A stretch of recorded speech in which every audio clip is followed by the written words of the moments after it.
Well, thank you very much, Jay.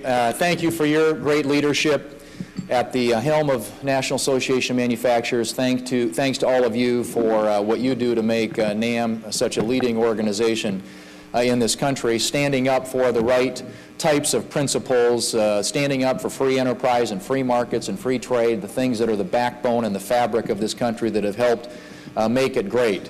And this is everybody in this room contributes mightily to pushing this economy forward, creating jobs, and making this the greatest place to do business in this world. And I have to say that in the last few years, you've had to have been very resilient because you're dealing against, you're facing some headwinds when it comes to public policy, and I'll get into that in just a minute.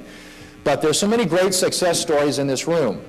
And a lot of people who, like my grandfather who came to this country back in 1906 from Norway, came in pursuit of the American dream, worked on the railroad, learned English, and saved up enough money to start a small merchandising company, which later became a hardware store. There are lots of examples in this room of people who have pulled themselves up by the bootstraps, taken advantage of the great opportunity that we have here in America. And we have a great example of that in South Dakota. Al Kurtenbach at Daktronics employs thousands of South Dakotans. Started back in the early 1970s with an idea, and today they are a publicly held company that is global and that does a remarkable job of creating economic activity in our state that produces jobs for young people. And so we are delighted to have Al here, and he's a great representative for our state. And I know there are so many other examples like that from all over the country here today. And I know that you're going to be going up on Capitol Hill later to visit with your delegations, and so I'm looking forward to having you up there, because I think there is no substitute for personal contact. When it comes to being effective and delivering a message, there are lots of different ways that you can communicate with your congressional delegations, with your elected leaders, but none as effective, in my opinion, as you going up there and making that argument yourselves. You know, when I think about what's going on in the country today, I'm reminded of a story about a guy who wanted to become a locomotive engineer. He wanted to drive the trains. And so he went to the place where you get that kind of instruction. And he had an instructor who gave him a problem. He said, if you had one train coming from this direction at 55 miles an hour and another train coming from this direction at 45 miles an hour, what would you do? And the guy thought about it for a minute, and he said, well, I think I'd call my brother. And his instructor said, well, that's a really strange answer. Why would you do that? And he said, well, because my brother's never seen a really bad train wreck before. And ladies and gentlemen, I believe, unless we get policies turned around in this country, that we are headed for a train wreck. We have got to get the economy turned around. If you look at just the record since this president has taken office, we have now 1.9 million more unemployed workers in this country. Unemployment rate has gone up 37%. The federal debt has gone up 35%. The debt per person has gone up $11,000 per person since this president took office. Gas prices have gone up 101%, doubled. And the number of people that are receiving food stamps in America today has gone up by 39%. The only thing that's gone down since this president took office is home prices. They're down 12%.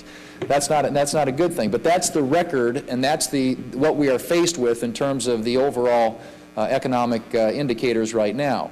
Now, I think there are a series of things that need to happen if we are going to create the conditions that are conducive to getting this economy back on track and creating jobs and getting people back to work. And it does start right here in Washington, D.C. Regrettably, for most of you, there is an intersection now of public policy and business, because so much of what's happening in Washington, in my view today, is counter to what's necessary to get the economy growing again and creating jobs. But I'll start with the most, I think, fundamental thing, and that is that Washington, D.C. has got to get its fiscal act in order. I mean, you think about just what these numbers mean. 42 cents out of every dollar your federal government spends today is borrowed. 42 cents. The 93 number, today, our debt to GDP ratio is 93%. That means that we have a gross debt that is 93% of our entire economic output. The countries around the world, the Greeces of the world, the Irelands of the world, we are getting into that category. And if you want to see our future, look at Greece. Greece is now paying 24% for two-year bonds. That's what happens to interest rates when the people who are your creditors no longer believe that you're a good credit risk. And so you have all these things converging right now which suggest that we have got to get the political will in this country to sit down and figure out what can we do to put this country on a sustainable path fiscally. You know, right now it's what, 8:30 this morning? Between now and 8:30 tomorrow morning, your federal government will borrow another $4 billion. That's the daily borrow rate of the federal government. Now what's interesting about that, at least where I come from in South Dakota, is that is a higher number than the entire state budget in South Dakota for a whole year. The federal government borrows more in a single day in the next 24-hour time period than the state of South Dakota spends in an entire year. That is the dimension of the problem that we are dealing with. And that is why it is so important that these discussions that are going on between the Vice President and the congressional leaders produce a result. And why it's so important that everybody here and everybody around this country be engaged in weighing in with their political leaders in this country to say it is time that you got this thing under control. We cannot continue down this path or we are going to bankrupt this country and saddle future generations with a burden of debt and a lower standard of living and a lower quality of life than what they deserve. And certainly it would be the first generation in American history, I think, where that would be true. And so these discussions that are going on need to do a couple of things. They have got to put a cap on, put a lid on domestic discretionary spending and overall spending, hopefully into the years ahead, multiple years, so that we don't just do this for 1 year, but we get on a pathway to where we're bending this spending curve down. And we have to engage this debate on entitlement reform. You cannot solve Washington's fiscal problems absent taking on the issues of Social Security, Medicare, and Medicaid, which now represent about 3/5 of all government spending at the federal level. And so it's important, in my view, that this be done and it be done now, because we've kicked the can down the road. There is no more road out there. We just don't have the luxury of time. We have got to get together and come up and produce a plan that bends the spending curve down, caps discretionary and overall spending, and not just for 2012, but into the future, and addresses the issue of entitlement reform. And I think there's a deal out there. I think you can solve Social Security. I think you can make a huge dent in Medicare by making a few changes, but it's going to require presidential leadership. Because there isn't a member of Congress, so the 535 members of Congress, that can sign a bill into law. The only person that can do that is the President of the United States. And that's why he has got to be at the table, he's got to be leading on these issues, and he will meet cooperation from Republicans in Congress if he's willing to do that. So that's issue number one. Get the economy back on track, get people back to work, create jobs in this country. You've got to have a federal government that isn't crowding out private investment, that isn't competing out there every single day with all of you and allocating capital in a lot less efficient way than you would do it in the private economy. Second thing we've got to do is get a tax code that is competitive in the world marketplace. You know, it makes absolutely no sense to me that we have the highest corporate tax rate in the world. Now, back in 1988, the United States was pretty well positioned when it comes to the issue of taxes because we had a top corporate tax rate of 34%. At that time, the countries in the OECD had an average corporate tax rate of 50%. Well, what's happened since then? Those countries have lowered their corporate tax rate by 19%. We've raised ours. Now, only by a percentage point. We're now at 35. We're the highest in the world. We cannot compete globally, and we need to come up with a system of business taxation, a territorial system, so that we aren't just completely at odds with every other taxing system in the world and driving those jobs overseas when they ought to be created right here in the United States. We need a tax reform agenda in this country, and I believe that that can happen as well. I sit on the Finance Committee, as Jay mentioned. We're holding hearings on this subject, but we've got to get past the rhetoric. We've got to get past the hearings. We need to get to a tax code in this country that makes sense for our American economy and makes sense for American jobs. The third thing we've got to have is we've got to have an agenda on trade that opens up those export opportunities. These three trade agreements, and I made this comment earlier here this morning, and I hope when you go up and visit with your delegations today that you will drive home the message that Panama, Colombia, and South Korea are sitting out there and have been sitting out there now for 4 years with no action. All this administration has to do is submit those to Congress to get approved, and we can start competing again. Now, I represent an agricultural state. Just to give you an example of what this means with Colombia, just one example. In 2008, the United States had 81% of the wheat, corn, and soybean market in Colombia. In 2010, we had 27%. That's how much market share we are losing because we are allowing other countries to step in and fill the void. The European Union is going to sign a trade agreement with South Korea on July 1. Canada is going to sign a trade agreement with Colombia on July 1. The longer we wait, the more other countries are going to step in and steal that market share, and those are countries and markets that ought to be available to American producers, American manufacturers. We need to get those trade agreements done and done now. And I hope that we will drive that message home when you talk with your members of Congress today. They're sitting out there. This is the low-hanging fruit. These things have been teed up for 4 years. All that has to happen is the administration has got to submit them to Congress. And they say all the right things. They talk about doubling trade in 5 years. Well, this is the way you go about doing it. The fourth thing we've got to have is we've got to have an energy policy that makes sense and that gets America away from our dangerous dependence upon foreign energy. And we have seen, particularly since this administration's come to power, more and more areas put off limits to American production, exploration. You see more federal lands. We ought to be developing energy resources in this country. And I'm not saying that that's just oil and gas. I think that's oil and gas. I think that's clean coal. I think that's biofuels. That's wind. That's solar. That's a whole range of energy sources that are American because we spend $1 billion every single day buying foreign oil. $1 billion every single day that we send outside the United States. And yet we can't get into Alaska, we can't get into the federal lands, we can't drill on the outer continental shelf, we've got a permatorium in the Gulf. It just gets harder and harder to develop American energy resources. We had 2 coal-fired power plants in South Dakota that have been canceled in the last couple of years out of fear of what this administration is going to do on climate change. And so my point simply is we have got to be looking for ways to make it less difficult and less expensive to grow the economy and to create jobs in this country, and every policy coming out of Washington, D.C. is making it more expensive and more difficult. And finally, we've got to have common sense regulations. When I travel South Dakota, and Al will attest to this, and I see Mr. Fikert back here from Aberdeen will probably attest to this too, that you have farmers, ranchers, small businesses coming up and saying, you know, we've got this problem with this federal agency, with the EPA on this regulation or that regulation. Almost every regulation coming out of Washington these days is driving up the cost of doing business in America. And to the point, really, of sometimes of just becoming kind of silly. I mean, I don't know if you've heard about this one. There are so many of them that you're dealing with. It's probably hard to keep track of all the various regulations that you're having to comply with. But there's a proposal at the EPA to regulate fugitive dust. Now, I don't know how many of you come from rural or agricultural states, but what they're essentially saying is that dust can't leave the property lines of your land. Now, combining corn is an inherently dusty activity, and in a place like South Dakota, the wind blows quite often, and so there's going to be a little bit of fugitive dust. I mean, this is the kind of thing that falls into the category of you just can't make it up.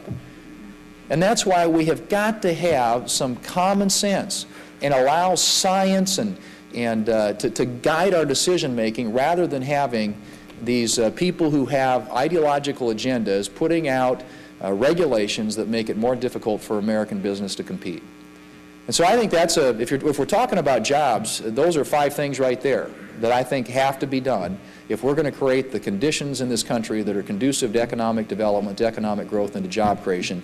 And that fundamentally is the #1 issue that most Americans are concerned about right now. And they should be. Because if we can't get this economy back on track and growing at a rate that will get us to where we can get people employed in this country, we are going to relegate the next generation to a lower standard of living and a lower quality of life. And that's not fair to them. Because for a couple hundred years now, we've had generations of Americans who've understood that the essence of America and what makes America great is a willingness to sacrifice so that the next generation can have a better life. We've been doing that for generations. And we've also understood that what makes America great is freedom. Free enterprise, free markets, all those things that drive the entrepreneurial spirit in this country. And what we have today in Washington, D.C. is a government that seems to believe that more expansive and bigger government is the way to solve these problems. The best way to create jobs in America is not to put up more roadblocks, more impediments, more barriers to economic growth and to job creation, but to get off the backs of small businesses and allow them to do what they do best. I'm going to close with a quote that Ronald Reagan once made, probably made it more than once, but he said, you know, freedom is only always one generation removed from extinction. It can't be passed on in the bloodstream. It has to be fought for and defended and handed down to our children for them to do the same. Or one day we will spend our sunset years telling our children's children what it was once like to live in the United States of America where men are free. That's what this great debate in this country is about. That's what the political debate in Washington, D.C. is about. Do you want a bigger, more expansive federal government, or do you want to preserve what has made this country great since its inception? And that is a belief that we are different, that there is an exceptionalism here. It's built upon freedom. And I hope that the folks in this room, I know you're all committed to that, and I hope as you carry that message in your voices across Washington, D.C. and across this country in the weeks and months ahead, that we will start to see change happen here in Washington, because we need it. And if we don't, we are headed for a train wreck. So I'm going to work as hard as I can to work with you and others to bring a vision of America about that is based upon those core American values and principles, and I hope you'll do the same. Thank you very much. God bless you. May you continue to bless this great country.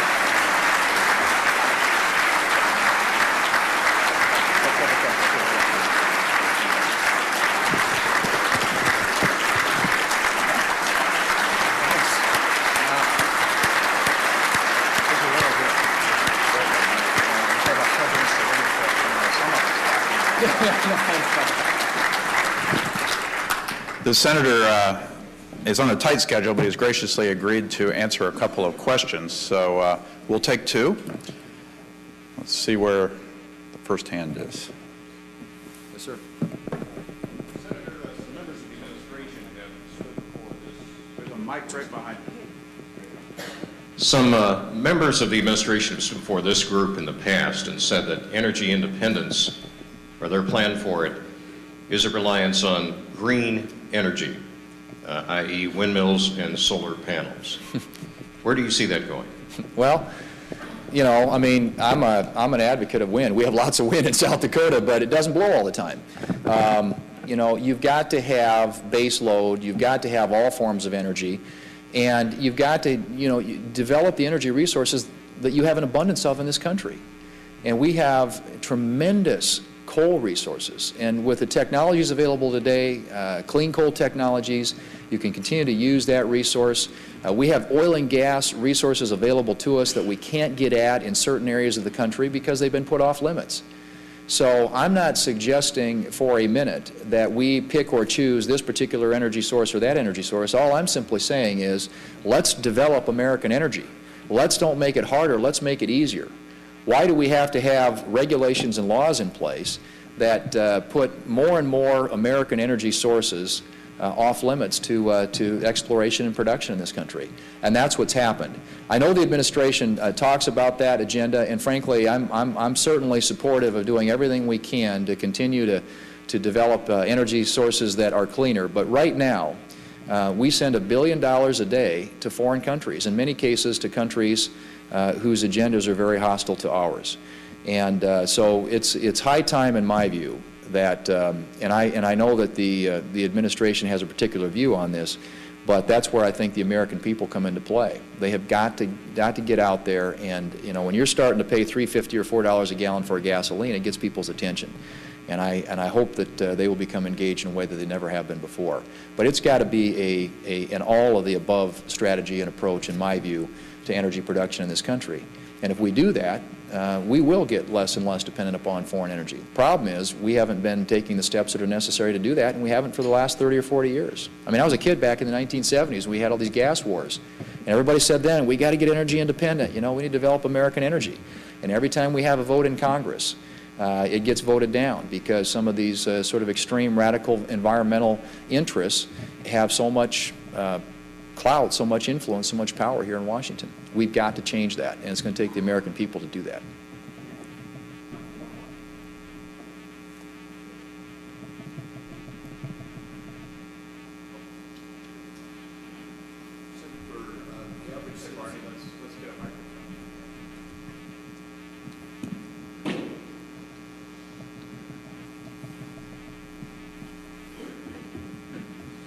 Senator, for the first time, probably in my lifetime, the average citizen is talking about the debt of this country. What's going to happen on this August 2nd debt deadline? And do you think that we can move this country in the right direction so that we can have less debt in the future? And what will be the impact if we don't, you think? Well, I certainly hope so. I think it's, you know, we have got to have an agreement on this debt limit increase to get spending under control. I mean, the things that I talked about, capping spending, domestic and overall spending, as well as doing something on entitlements, in my view, has got to be a part of that. Because if we are going to raise the debt limit, raise the borrowing authority of the United States government beyond the $14 trillion where it is today, we darn well ought to do something about the debt. And so I know that our side, when I say our side, the Republicans that are involved in these discussions are going to insist upon that. And I hope that it happens. The consequences of not doing anything have implications, as I said, not just for the economy. And if you think about this, you know, there's a great body of research out there that has looked at sovereign debt crises in countries over the last half century. And they concluded that when you get a debt to GDP ratio that I mentioned earlier, which is over 90%, it costs you a percentage point of economic growth every year. And a percentage point of economic growth is 1 million jobs in this country. And so we continue to sustain these high levels of debt. We're continuing to shed jobs. And so it's so important from an economic standpoint in the here and now, not just with regard to what we're doing to future generations. But secondly, I don't know if you all are aware of this, but I thought this was a remarkable statement. The chairman of the Joint Chiefs of Staff, Admiral Mike Mullen, said in front of a congressional committee when asked that the greatest threat to America's national security is our national debt. That's coming from the top-ranking military official in this country.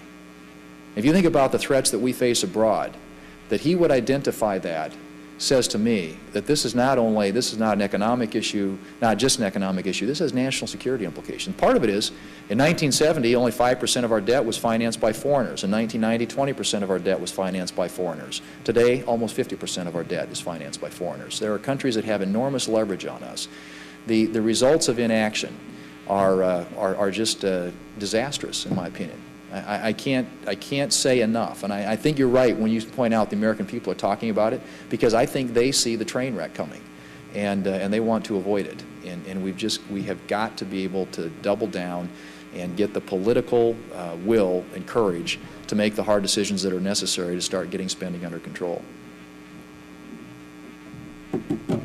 Thank you all very much. Keep up the great work. Thanks, Greg.